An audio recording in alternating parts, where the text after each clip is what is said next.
हसन नाज़रीन आप देख रहे हैं रेस पीस, वही हुआ जो सदियों से नहीं हसन नाज़रीन आप देख रहे हैं रेस पीस, वही हुआ जो सालों से बल्कि दहाइयों से बल्कि सदियों से होता आ रहा है।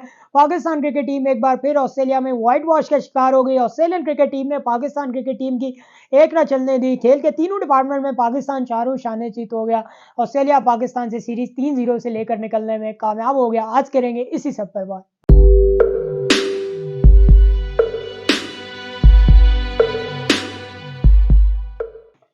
जी हाँ नाज़रीन, पाकिस्तान ऑस्ट्रेलिया के दरमियान टेस्ट सीरीज अपने इख्तिताम को पहुंच चुकी है। ऑस्ट्रेलियन क्रिकेट टीम ने वही पाकिस्तान क्रिकेट टीम के साथ एक बार मंजर दोहराया जो सालों से नहीं, दहाइयों से नहीं, बल्कि सदियों से होता आ रहा है। पाकिस्तान क्रिकेट टीम 28 साल बाद भी ऑस्ट्रेलिया में हराने में नाकाम रही। 17 बार अब पाकिस्तान कंसेक्टिवली ऑस्ट्रेलिया में हार चुका है। बड़े बड़े प्लेयर्स पाकिस्तान क्रिकेट टीम के पिछले कुछ अरसे में ऑस्ट्रेलिया खेलने गए, लेकिन वो ऑस्ट्रेलिया में जाकर पाकिस्तान को फतह याब कराने में कामयाब नहीं हो सके। 99 में पाकिस्तान 3-0 हारा, 2004-5 में हम 3-0 हारे, 2009-10 में जब यूसुफ भाई की क़यादत में गए थे तब हम 3-0 हारे, फिर 2016-17 में जब मिसबा भाई की क़यादत में गए तब 3-0 हारे, 2019 में अजहर अली की क़यादत में गए जब मैं यूनिवर्सिटी में नया आया था तब ये सीरीज़ हुई थी।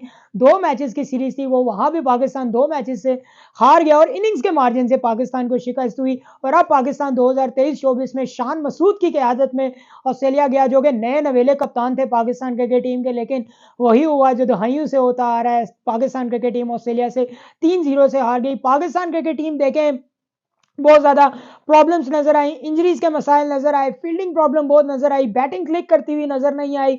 बॉलिंग पाकिस्तान क्रिकेट टीम की ऑन एंड ऑफ अच्छी भी रही, कुछ पॉजिटिव में जेस्टर्स रहे, लेकिन वो इनफ नहीं थे। अगर अर्ली ऑन विकेट्स ले रहे हैं तो फिर मोमेंटम लूज कर रहे हैं। हम इसको डेप्थ ऑन एनालिसिस करते हैं प्लेयर वाइज जाके, लेकिन ओवरऑल पाकिस्तान क्रिकेट टीम के लिए ये दौरा भी बहुत बुरा साबित हुआ, क्योंकि जब हार गए आप देखें, तारीख यही याद रखती है आप जीते थे या हारे थे।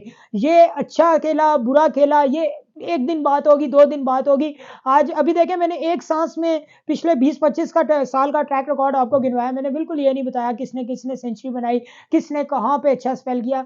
आज से 20 साल बाद या आज से 10 साल बाद ये बात याद नहीं रखी जाएगी, यही याद रखा जाएगा अब 3-0 से हार गए। अगर हम पाकिस्तान की टीम का प्लेयर वाइज एनालिसिस करें, अगर इस सीरीज में अब्दुल्ला शफीक देख लें, बहुत ज़्यादा बातें हो रही थी। इंतहाई टेक्निकली साउंड प्लेयर है, no doubt he is a very good player, but मैंने श्रीलंका की सीरीज के बाद भी कहा था कि देखें, ये प्लेयर्स, ये जो पाकिस्तान टीम के बैटर्स हैं, इनका असल टेस्ट होगा ऑस्ट्रेलिया में जाके। ये ऑस्ट्रेलियन कंडीशंस में अगर अपने आप को टेक्निकली साउंड प्रूव करेंगे, वहां जाके रन्स करेंगे, ऑस्ट्रेलिया की क्वालिटी बॉलिंग लाइन के आगे खुद को रेजिस्ट करवा पाएंगे, वहां अपना लोहा मनवा पाएंगे, तो डेट शोज के वाकई यार इनमें कोई स्पार्क है। अगर हम अब्दुल्ला शफीक की इन कंट्रीज में परफॉर्मेंस देखें तो वो बहुत अलार्मिंग नजर आ रही है। उन्होंने न्यूजीलैंड के अगेंस्ट 2 टी20 मैचेस खेले थे अपने डेब्यू के वक्त, वहां पे वो दोनों मैचेस में 0 पे आउट हुए थे, और यहाँ ऑस्ट्रेलिया में भी देखें उनकी परफॉर्मेंस बिल्कुल बिलो द एवरेज रही, जिस तरह वो श्रीलंका और पाकिस्तान की कंडीशंस में परफॉर्म कर रहे थे।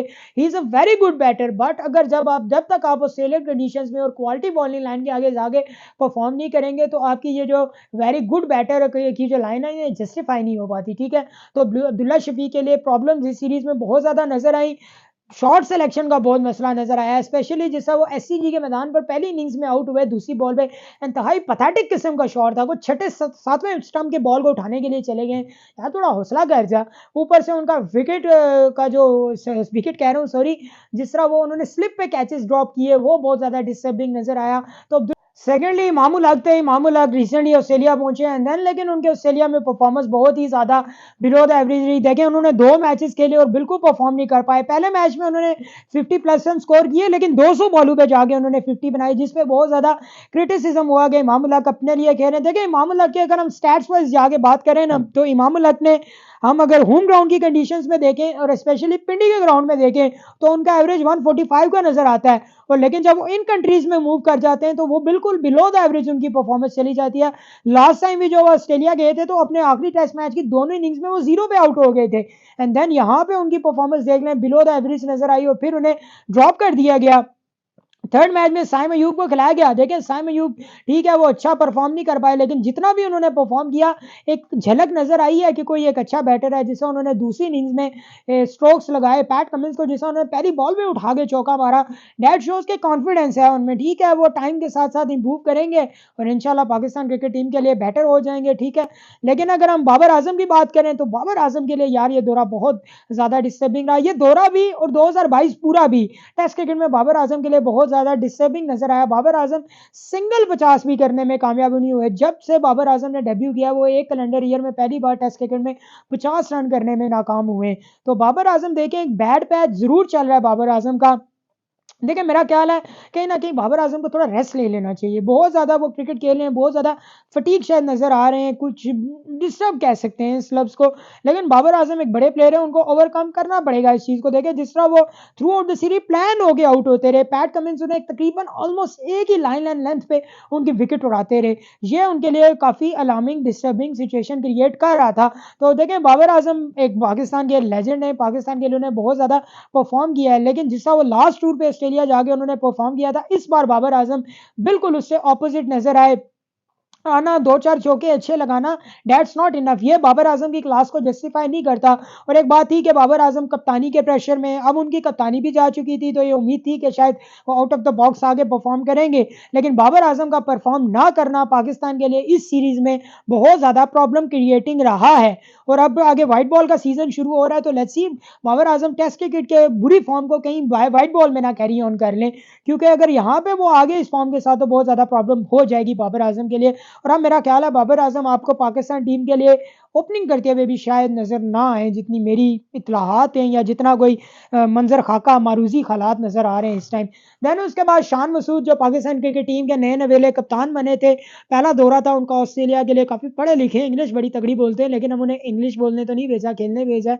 As a batter Shan Masood ने 250 ज़रूर की, लेकिन शान मसूद और टीम में थोड़ा डिफरेंस नज़र आ रहा था। बिकॉज़ जब शान मसूद बल्लेबाज़ी करते थे, वो एक अलग इंटेंट से बल्लेबाज़ी कर रहे होते थे, एक अलग अप्रोच के साथ बल्लेबाज़ी कर रहे होते थे, एक अलग बिहेवियर के साथ बॉलिंग बैटिंग उनकी नज़र आ रही होती थी। थोड़ा तेज़ खेलने की कोशिश कर रहे हैं, रन बॉल जा रहे हैं, रन रेट को मेंटेन कर रहे हैं, लेकिन पाकिस्तान की बाकी बैटर्स बिल्कुल उनसे अपोज़िट डगर पे चल रहे हैं। क्या कप्तान और टीम एक पेज पे नहीं है? क्या कप्तान की इंटेंट हो रहा है, टीम की इंटेंट हो रहा है? देखिए कप्तान लीड बाय एग्जांपल कर रहा है, नो डाउट हफीज भाई ने कहा जी कि शान लीड बाय एग्जांपल करने की कोशिश कर रहा है, लेकिन उन्हें अपनी टीम को भी अपने पीछे लगाना पड़ेगा। और लीड बाय एग्जांपल तब ज्यादा इंप्रेसिव होगा जब वो बड़े रन करेंगे। देखिए ठीक है उन्होंने 250 की, जहां बाकियों ने कुछ नहीं किया, वहां पे कुछ तो किया इन्होंने, लेकिन इसको मजीद इंप्रूव करना पड़ेगा। कप्तानी देखें अब हार गए हैं तो कप्तानी तो बुरी ही होगी ना, ठीक है, लेकिन अच्छे डिसीजन, टेक्टिकल डिसीजन, ठीक है वो टाइम के साथ सीखेंगे भी। काउंटी का उनका काफ़ी एक्सपीरियंस है, लेकिन ये पता नहीं क्यों मुझे ये सेंटेंस बोलना पड़ता है सीखेंगे। पाकिस्तान टीम को कोचिंग सेंटर तो नहीं है ना, सॉरी टू से। यहाँ पे तो एक प्रॉपर प्रोडक्ट आना चाहिए जो आते साथ एग्जीक्यूट करे। पाकिस्तान टीम को पाठशाला तो नहीं है ना, हिंदी में बोला जाए कोई स्कूल तो नहीं है ना, लेकिन हमारे यहाँ यही ट्रेंड चला आता है। लेकिन शान मसूद देखें आखिरी मैच में जो आखिरी इनिंग्स थी जहां पे ऑस्ट्रेलिया को 130 रन चाहिए थे, वहां पे शान पे बड़ा क्रिटिसिज्म हुआ कि शान ने आमिर जमाल को बॉलिंग क्यों नहीं दी। पहला पूरा सेशन आमिर जमाल को बॉलिंग नहीं दी गई, पहली इनिंग्स में उन्होंने 6 आउट किए हुए थे, तो वाई शान मसूद उन्हें ट्राई आउट करने क्यों नहीं गए? न्यू बॉल से एक चांस ले लिया जाता, क्योंकि और आमिर जमाल को उस इनिंग्स में तब बॉलिंग दी गई जब पानी सर से गुजर चुका था। दैट शोज के ये कोई गलती नजर आई उनकी, जो मेन में एक हाईलाइट करना चाहता हूँ, और भी 100 हुई होंगी इस सीरीज में। देन उसके बाद शान मसूद के बाद देखें अब टाइम है काफ़ी, शान मसूद अब व्हाइट बॉल में आएंगे, वो कराची की कप्तानी करेंगे, बट टेस्ट क्रिकेट के लिए उनके पास अब काफ़ी ज़्यादा टाइम है। अगस्त में पाकिस्तान की सीरीज़ होनी है बांग्लादेश के साथ, उधर हमने जीत जाना है, फिर बल्ले बल्ले हो जानी है, ठीक है। तो शान मसूद के लिए अब टाइम भी है, थोड़ा सोचें, थोड़ा बैठ के अपनी गलतियों को रिविजिट करें, टीम के ग्राफ को रिविजिट करें कि आपने नेक्स्ट किस माइंडसेट के साथ खेलना है, आपका कौन सा अप्रोच होगा। ये नहीं है कि आपकी अप्रोच कुछ नज़र आ रही है और आपकी टीम की अप्रोच कुछ और नज़र आ रही है। देन उसके बाद सऊद शकील, देखें सऊद शकील भी अब्दुल्ला शफीक का लाइक केस नज़र आता है। डोमेस्टिक में उन्होंने बहुत परफॉर्म किया, पाकिस्तान टीम में आए, आते साथ उन्होंने रिकॉर्ड पे रिकॉर्ड लगाना शुरू कर दिए। लेकिन वही बात जो मैंने कही थी कि ऑस्ट्रेलिया में जाके ये कैसा परफॉर्म करेंगे, डैट शोज के वाकई जो ये रिकॉर्ड यहाँ बना रहे हैं वो ऑस्ट्रेलियन कंडीशन में कैसे जस्टिफाइबल होते हैं। 6 इनिंग्स में वो जस्ट 92 रन बना सके, बिल्कुल फ्लॉप शो नज़र आया सऊद शकील का। सऊद शकील देखें फवाद आलम की जगह आए थे और फवाद आलम ने न्यूजीलैंड में 100 बनाया था और बाद में उन्हें ड्रॉप कर दिया गया, लेकिन दाऊद शकील देखें बिल्कुल इस सीरीज़ अच्छी नहीं गई उनके लिए, बहुत बुरा ग्राफ नज़र आया उनका इस सीरीज़ में। But next point is that कि जिसको मैं हाईलाइट करना चाह रहा हूँ सरफराज अहमद के रिलेटेड। सरफराज अहमद को पहला मैच खिलाया गया, ड्रॉप कर दिया गया। सरफराज अहमद ऑस्ट्रेलिया में पाकिस्तान टीम के सबसे एक्सपीरियंस कंपेनर थे, 10 मैचेस वो खेल चुके थे। सरफराज अहमद जो 2009-10 का टूर था उसमें उन्होंने ऑस्ट्रेलिया के मैदान पर अपना टेस्ट डेब्यू किया था, होबार्ट के मैदान पर। फिर वो 2016-17 की सीरीज में भी पाकिस्तान टीम के साथ गए थे, और फिर जो 2019 में भी हुई थी उसमें गए थे, बट शायद उसमें वो खेल नहीं पाए थे। लेकिन यहाँ पे वो दोबारा पाकिस्तान क्रिकेट टीम के साथ थे। पहले मैच में उनकी परफॉर्मेंस अच्छी नहीं रही और उन्हें ड्रॉप कर दिया गया, लेकिन उनका रिप्लेसमेंट जो मोहम्मद रिजवान है, मोहम्मद रिजवान ने देखें बल्लेबाजी से अप्रोच अच्छी दिखाई। दोनों मैचेस में उन्होंने पॉजिटिव इंटेंट से बात की, परफॉर्मेंस शो की। देखिए रिजवान की एक अच्छी चीज़ है कि वो एक पॉजिटिव इंटेंट के साथ खेलने की कोशिश करते हैं। जैसा एससीजी में उन्होंने 88 रन बनाए, विकेट कीपिंग भी उनकी अच्छी नजर आई।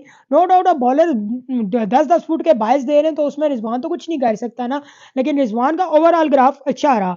लेकिन अगर हम आगे मूव ऑन करना शुरू कर देंगे तो आपके पास फ़हीम अशरफ आ जाएँगे, उन्हें एक मैच खिलाया गया, ड्रॉप कर दिया गया। देन उसके बाद आगा सलमान, ये एक बड़ा ब्रिलियंट कैरेक्टर है। ब्रिलियंट कैरेक्टर इस वजह से, बैटिंग में भी उन्होंने 2 फिफ्टीज़ करके दी पाकिस्तान को। जिस तरह लास्ट मैच में उन्होंने रिजवान के साथ पार्टनरशिप लगाई, वो बहुत ज़्यादा अमेजिंग थी। एंड देन जिस तरह बॉलिंग उन्होंने करवाई, बिकॉज़ बॉलिंग का, स्पिन बॉलिंग का तो सारा बोझ ही आगा सलमान के कंधों पे था। बिकॉज़ नुमान अली को आप लेके गए, नुमान अली का पहले तो खबर ही नहीं दी गई कि कोई प्रॉब्लम है। हफीज़ साहब ने पहले मैच के आखिर में जो प्रेस कॉन्फ्रेंस की उसमें बताया कि जो वो इंजर्ड थे, तो पूरा मैच क्यों नहीं खबर दी गई। फिर उनकी जगह साजिद खान को बुलाया गया, साजिद खान को दूसरा मैच खिलाया नहीं गया, तीसरे मैच में उन्हें एक्शन में दिया गया। दूसरे मैच में ये खबर आ गई कि नुमान अली का अपेंडिक्स का ऑपरेशन होगा, तो उनकी जगह मोहम्मद नवाज को लेके जाया गया, उनको भी नहीं खिलाया गया। साजिद खान जब तीसरे मैच में आए तो वो इतना परफॉर्म नहीं कर पाए। आगा सलमान की परफॉर्मेंस फिर भी कदरे बेहतर रही, उन्होंने कुछ क्रूशल मोमेंट्स में अच्छी विकेट्स लेके दी पाकिस्तान टीम को। लेकिन क्या आगा सलमान देखें जिस जिस नंबर पे वो आ रहे हैं, उन्होंने न्यूजीलैंड के अगेंस्ट भी 100 किया था, श्रीलंका में भी 100 किया था, यहाँ भी 250 किए हैं, और यहाँ पे उन्होंने अपनी बॉलिंग से भी अच्छी परफॉर्मेंस शो की है। तो ऑब्वियसली उनको मजीद मौके मिलेंगे, वो मजीद पॉलिश होंगे। लेकिन ये तो नहीं है कि अब 4 फास्ट बॉलर आप खिला रहे हैं तो स्पिन बॉलिंग का सारा बोझ आगा सलमान के कंधों पे आ रहा है। एक proper spinner Pakistan cricket team को रेक्टिफाई करना ही पड़ेगा, बिकॉज आपके जो मेन स्पिनर्स हैं वो तो सारे इंजर्ड हुए बैठे हैं। अब जिस तरह अबरार अहमद का आया जी, अबरार अहमद को वर्ल्ड कप में प्रॉब्लम हुआ था, तो वो उन्हें कुछ एक्सरसाइजेज रिकमेंड की, बट उन्होंने इग्नोर की, दैट्स वाई वो इंजर्ड हो गए थे। कि ये प्लेयर्स की भी गलती है। मैंने वो जो पूरा एक व्लॉग किया था कि पाकिस्तान क्रिकेट टीम के जो प्लेयर्स इंजर्ड हैं, इसमें प्लेयर्स का भी कसूर है, पीसीबी का भी कसूर है, और ये जो थका हुआ मेडिकल डिपार्टमेंट रखा हुआ है ना, इसका भी कसूर है। अबरार अहमद ने उस चीज़ को इग्नोर किया। आप देखें ये प्लेयर की गलती है ना, और अब वो इंजर्ड हो गए सीरीज से भी by, that show non serious attitude. यही बात अभी रिसेंटली मैं वहाब भाई का एक इंटरव्यू सुन रहा था, वहाँ पे उन्होंने बात की शाहनवाज धानी के रिलेटेड। शाहनवाज धानी का जी एटीट्यूड इतना सीरियस नहीं नजर आ रहा, वो बॉलिंग से भागते हुए नजर आ रहे हैं। देखिए यार ये प्लेयर मुझे नहीं समझ आती क्यों नॉन सीरियस एटीट्यूड रख रहे हैं। आपको क्रिकेट ने इज्जत दी है, आप क्रिकेट को इज्जत देना। अब शाहनवाज धानी जितने छोटे इलाके से आए हैं, और देखें यही है ना, जब एक जल्दी फेम मिलता है तो वो बस फिर इधर उधर के चक्रों में ज्यादा पड़ जाते हैं और गेम से फोकस हट जाता है, फिर वो डंडियां मारने की कोशिश करते हैं। तो शाहनवाज धानी का रिसेंटली प्रेसिडेंट कप में वापस आए हैं, हैट्रिक भी किया उन्होंने, बट लेट्स सी फ्यूचर में कैसा परफॉर्म करते हैं। इस बार भी वो मुल्तान सुल्तान का हिस्सा तो हैं, लेकिन मेनली मेरा जो पॉइंट था कि पाकिस्तान क्रिकेट टीम बहुत ज़्यादा इंजरी प्रोन होती जा रही है, और स्पिनर्स का प्रॉब्लम तो पाकिस्तान का पिछले 3-4 साल में है ही, और जो स्पिनर आपके पास हैं वो इंजर्ड होके बैठे हुए हैं, तो फिर आपका क्या बनेगा आगे। आपकी वाइट बॉल की सीरीज आ रही है, वहाँ पे शादाब आई थिंक इंजर्ड हैं। अगर शादाब खान, अब मेरा नहीं ख्याल सीरीज में है या नहीं, मुझे सही स्कॉट माइंड में नहीं पड़ रहा, वहाँ नवाज भी हैं। तो लेट्स सी अबरार को अब वहाँ से ड्रॉप कर दिया गया, तो अबरार की जगह कौन सा प्लेयर वहाँ पे जाएगा, ये बड़ा इंटरेस्टिंग सवाल मेरे माइंड में है। अभी तक वहाब रियाज इस मसले पे खामोश नजर आ रहे हैं। तो ये पाकिस्तान का स्पिनिंग का लॉट था। फास्ट बॉलिंग की देखें, अच्छी पॉजिटिव इंटेंट फास्ट बॉलिंग की नजर आई है पाकिस्तान टीम की। अगर हम पहले मैच में देखें तो खुरम शहजाद का डेब्यू कराया गया, उन्होंने बहुत अच्छी बॉलिंग कराई, 5 विकेटें भी लेके दी, डोमेस्टिक में अच्छा परफॉर्म करके आ रहे थे, कायद आजम ट्रॉफी में उन्होंने टॉप विकेट गेटर रहे। एंड देन जिससे उन्हें मौका दिया गया, आप डोमेस्टिक के परफॉर्मर्स को मौका देंगे, वो आपको जस्टिफाई करके देंगे। इस बार पाकिस्तान की इस सीरीज में जो पाकिस्तान के बॉलर्स डोमेस्टिक परफॉर्मर सेलेक्ट किए गए थे, उन्होंने अच्छा परफॉर्म किया है, नो डाउट। खुरम शहजाद ने अच्छा परफॉर्म किया, अनलकीली वो इंजर्ड हो गए। अब लेट्स सी वो कम बैक करते हैं तो वो कैसा पावर शो पुट करते हैं। लेकिन इस सीरीज में पाकिस्तान के लिए जो सबसे बड़ा मेन प्रोस्पेक्ट था, जो सबसे बड़ा पॉजिटिव था, जो सबसे बड़ी हाईलाइट थी, जो सबसे बड़ी पाकिस्तान के लिए मैं कहता हूँ फाइंड थी, वो आमिर जमाल थे। आमिर जमाल ने ब्रिलियंट परफॉर्म किया। 18 विकेट्स ली उन्होंने, बैटिंग वाइज भी अच्छे रहे और देन लास्ट मैच में देखें उन्होंने 6 विकेट्स भी ली एंड 80 के अबव रन्स भी किए और मैन ऑफ द मैच भी लिया। ऑस्ट्रेलिया में पाकिस्तान के किसी भी बॉलर का ये दो पहली डेब्यू सीरीज में 2 सिक्सर थे। It's really amazing. और जिस तरह उन्होंने देखिए एक जर्नी है उस इंसान की, क्या एक बंदा एक स्कूल कैरी डब्बा जिसे हम कहते हैं वो चलाता था, ठीक है, और वहाँ से ड्यूटी करता करता नेट्स करता करता वो देखिए आप पाकिस्तान क्रिकेट टीम में आज के डेट शोज़ के यार अगर आप मेहनत करेंगे ना आपकी मेहनत ज़ाया नहीं जाएगी, आप ज़रूर अवार्ड हासिल करेंगे। और अब देखें वो पाकिस्तान क्रिकेट टीम के लिए एक मेन ऑलराउंडर की शक्ल में सामने आए हैं, बिकॉज़ पिछले कुछ अरसे में पाकिस्तान के लिए हमने ऑलराउंडर्स ट्राई आउट किए, या फ़हीम अशरफ को ट्राई आउट किया गया, उन्हें भी ड्रॉप कर दिया गया। लेकिन फ़हीम अशरफ ने शायद जितने उन्हें चांसेस मिले, फ़हीम अशरफ ने उतनी परफॉर्मेंस शायद अपनी जस्टिफाई नहीं की। तो आमिर जमाल अब पाकिस्तान टीम में आए हैं, टी20 क्रिकेट भी खेल चुके हैं पाकिस्तान के लिए और रिसेंटली जो न्यूजीलैंड के खिलाफ सीरीज़ होगी पाकिस्तान की, उसमें भी इन्हें मौका दिया गया है। तो लेट्स सी वहाँ जाके ये कैसा परफॉर्म करते हैं व्हाइट बॉल क्रिकेट में, बिकॉज़ अब पाकिस्तान क्रिकेट टीम का व्हाइट बॉल का सीज़न आ रहा है। शाहीन अफरीदी पहले 2 मैचेज़ में खेले, शाहीन अफरीदी की पहले मैच में इतनी परफॉर्मेंस अच्छी नहीं रही थी। फिर ये गुफ्तगू चल रही थी कि आया शाहीन अफरीदी दूसरे मैच में एक्शन में होंगे या नहीं होंगे, लेकिन फिर उन्हें दूसरा मैच एमसीजी में खिलाया गया और वहाँ शाहीन अफरीदी ने अच्छी बॉलिंग कराई, 6 विकेट्स ली उन्होंने, लेकिन तीसरे मैच में उन्हें रेस्ट करा दिया गया। फिर इस पे बहुत ज़्यादा ले-दे हुई कि आया शाहीन शाह अफरीदी ने खुद रेस्ट किया है या टीम मैनेजमेंट ने उन्हें रेस्ट किया है दिया है। देन उनसे इंटरव्यू कराया गया तो उन्होंने कहा मुझे टीम मैनेजमेंट ने रेस्ट दिया है। फिर हफीज़ साहब आए मैच के बाद प्रेस कॉन्फ्रेंस करने, उन्होंने कहा जी ना शाहीन ने रेस्ट माँगा था। तो क्या दोनों चीज़ें शाहीन ने खुद रेस्ट ऑप्ट किया था? ये दोनों चीज़ों में मुतज़ाद क्यों नज़र आ रहा है? प्लेयर कोई बात कह रहा है, टीम मैनेजमेंट कोई बात कह रही है, ऑन पेज नज़र नहीं आ रहे। आप म्यूचुअल अंडरस्टैंडिंग से लेके बात को चले, ठीक है? तो शाहीन शाह अफरीदी देखें रेस्ट दिया गया उन्हें, ठीक है यार अच्छी बात है, बिकॉज़ शाहीन अफरीदी ने बहुत रगड़ा खा लिया पिछले 1 डेढ़ साल में और अब आपकी जो मेन असाइनमेंट्स आगे आ रही हैं, टी20 क्रिकेट की आ रही हैं, तो फिर आप रोते फिरेंगे, "ओ जी शाहीन इंजर्ड हो गया, अभी भी तो कप्तान बना था, ओ ये नहीं, ये अपना मैनेज नहीं करते, ये नहीं करते, वो नहीं करते।" हम किसी हाल में नहीं खुश। अगर वो नहीं खेल रहा, तो हम उस तरफ हो जाते हैं, जी ये टेस्ट क्रिकेट क्यों नहीं खेल रहा? 2 मैचेज़ उन्होंने खेले हैं, ठीक है, वर्कलोड मैनेज करके चलें। फिर अगर कोई इंजर्ड हो जाता है, तो फिर हम इस तरफ हो जाते हैं, जी ओ एक ही प्लेयर को रगड़ा देते रहते हैं। फिर आप देख लें, आप नसीम शाह को खिला-खिला के क्या असर हुआ आपका आखिर में? वही शहनशाह अफरीदी के साथ पिछले साल हुआ था। तो अब लेट्स सी अब आपका व्हाइट बॉल का आगे सीज़न है, तो उसको फ़ोकस करने के लिए ठीक है, अगर उन्होंने एक मैच में रेस्ट करना भी ऑप्ट किया है, ठीक है, अगर रेस्ट किया है तो आपको कोई या तो कोई मेजर नुकसान हो गया हो, उनसे अच्छा शायद परफ़ॉर्म कर दिया आमिर जमाल ने, मीर हमज़ा ने जिस तरह सीरीज़ में परफ़ॉर्म किया, पहला मैच हालाँकि उन्हें नहीं खिलाया गया था, दूसरे मैच में उन्हें कमबैक कराया गया एमसीजी के मैदान पर। वहाँ भी उन्होंने बड़ी अच्छी बॉलिंग कराई, 6-7 वहाँ पे विकेट्स ली और यहाँ से एससीजी के मैदान पर भी उन्होंने विकेट्स ली हैं। दैट शोज़ के मीर हमज़ा ने इस मैच में तो 2 एक मोमेंट ऐसा आया था बैक टू बैक विकेट्स ली थी। तो मीर हमज़ा देखें डोमेस्टिक में अच्छा परफ़ॉर्म कर चुके हैं, काउंटी क्रिकेट का एक बड़ा वसीह तजुर्बा है। तो देखें ये जो डोमेस्टिक के परफ़ॉर्मर्स फास्ट बॉलर आप देखें, खुर्रम शहज़ाद हो गए, मीर हमज़ा हो गए, आमिर जमाल हो गए, इन लोगों ने अपनी इंक्लूजन को जस्टिफ़ाई ज़रूर किया। हसन अली को देख लें, नहीं अच्छी परफ़ॉर्मेंस रही। 2 मैचेज़ में आई थिंक वो 3 विकेट लेने में कामयाब हुए। हसन अली का ग्राफ भी टेस्ट क्रिकेट में बहुत नीचे जा चुका है। ओवरऑल भी हसन अली शायद अब वो वाले हसन अली नज़र नहीं आते जो वो शुरू-शुरू में आए थे। चैंपियंस ट्रॉफ़ी में जो उनकी परफ़ॉर्मेंस नज़र आती थी, एक ब्रिलियंट ड्राफ्ट का प्लेयर नज़र आता था। शायद कुछ इंजरीज़ ने उन्हें बहुत ज़्यादा लेट डाउन किया, कुछ अपनी गलतियाँ भी होती हैं प्लेयर्स की, लेकिन शायद हसन अली एक उस लय में नज़र नहीं आए, अगर एक मैं वर्ड इस्तेमाल करूँ। लेकिन देखें पाकिस्तान क्रिकेट टीम के लिए बहुत बुरा दौरा रहा ऑस्ट्रेलिया का, लेकिन पॉज़िटिव्स अगर हम निकालने की कोशिश करेंगे तो वो तो यही है, आमिर जमाल की बहुत अच्छी परफ़ॉर्मेंस रही, मीर हमज़ा ने अच्छा परफ़ॉर्म किया, खुर्रम शहज़ाद ने अच्छी लुक दी, लेकिन बल्लेबाज़ी में पाकिस्तान क्रिकेट टीम के लिए बहुत ज़्यादा प्रॉब्लम्स नज़र आईं, बहुत ज़्यादा। 100 भी पाकिस्तान की तरफ से नहीं आया। बॉलिंग वाइज़ अगर हम देखें तो इस बार ये अच्छी चीज़ थी, पाकिस्तान क्रिकेट टीम ने ऑस्ट्रेलिया को 6 इनिंग्स में किसी इनिंग्स में 500 रन्स करने नहीं दिए, ये एक बड़ा अच्छी चीज़ थी। पाकिस्तान कोई मैच इनिंग्स के मार्जिन से नहीं हारा, ये भी एक बहुत अच्छा मार्जिन था, लेकिन ओवरऑल पाकिस्तान ये हार गया। देखें मोहम्मद हफ़ीज़ ने आके आखिरी प्रेस कॉन्फ्रेंस में बातें कुछ की, एज़ अर्लियर मैंने शाहीन के हवाले से उनका मेंशन किया, नुमान अली के हवाले से उनका मेंशन किया, लेकिन उनको एक बात जो एकदम हफ़ीज़ भाई सॉरी टू से बहुत मैच्योर इंसान है, बहुत सूझ-बूझ वाले इंसान है, लेकिन जैसा उन्होंने एक जुमला बोला जी कि हम टेस्ट करने आए, आइडियाज़ टू टेस्ट, यार नॉनसेंस बात है, ये ऑस्ट्रेलिया को टेस्ट करने की जगह है। अब मुझे तो ये जुमला उनका बिल्कुल नहीं समझ आया कि किस तरफ से उन्होंने बोला है कि किस तरह के ऑस्ट्रेलिया में जाके कैसे आइडियाज़ टेस्ट हो सकते हैं। वहाँ तो आपकी एक फुल फ्लेज साइड जानी चाहिए जो यलगार कर दे ऑस्ट्रेलियंस पे जाके। आप ऑस्ट्रेलिया में जाके आप प्लेयर्स टेस्ट करने हैं तो फिर नीदरलैंड के खिलाफ हमने इसी वजह से हम सारी फुल स्ट्रेंथ साइड कहलाते हैं ना, अजीब ही कोसाई नज़र आती है। फिर उन्होंने एक और बात की कि हमने ऑस्ट्रेलियन क्रिकेट बोर्ड से ये कुछ एमओयू साइन किया है कि हमारी अंडर 19 और ए और वुमेन टीम्स यहाँ आएंगी और उनकी वहाँ वहाँ से पाकिस्तान आएंगी। तो देखिए मेरा ख्याल है ये हफीज़ साहब का काम नहीं है, आप टीम की कारकर्दगी पे फोकस करें तो ज़्यादा बेहतर रहेगा। प्लेयर्स को फाइन करना और ये वो इन चक्रों से निकलें। ठीक है, जो प्लेयर गलती कर रहा है उसकी टांग खींचना, बड़े भाई हैं, वो कोच है, रहनुमा है, आप करें जो आपको हक बनता है, लेकिन मेन अपना जो फोकस है वो आपका टीम पाकिस्तान टीम फोकस होना चाहिए। मेरा नहीं ख्याल कि ये एमओयू साइन करना ये मोहम्मद हफीज़ का डोमेन है। मोहम्मद हफीज़ का डोमेन ये है कि वो टीम को संभालें, ये तो पाकिस्तान क्रिकेट बोर्ड के करने वाले काम है।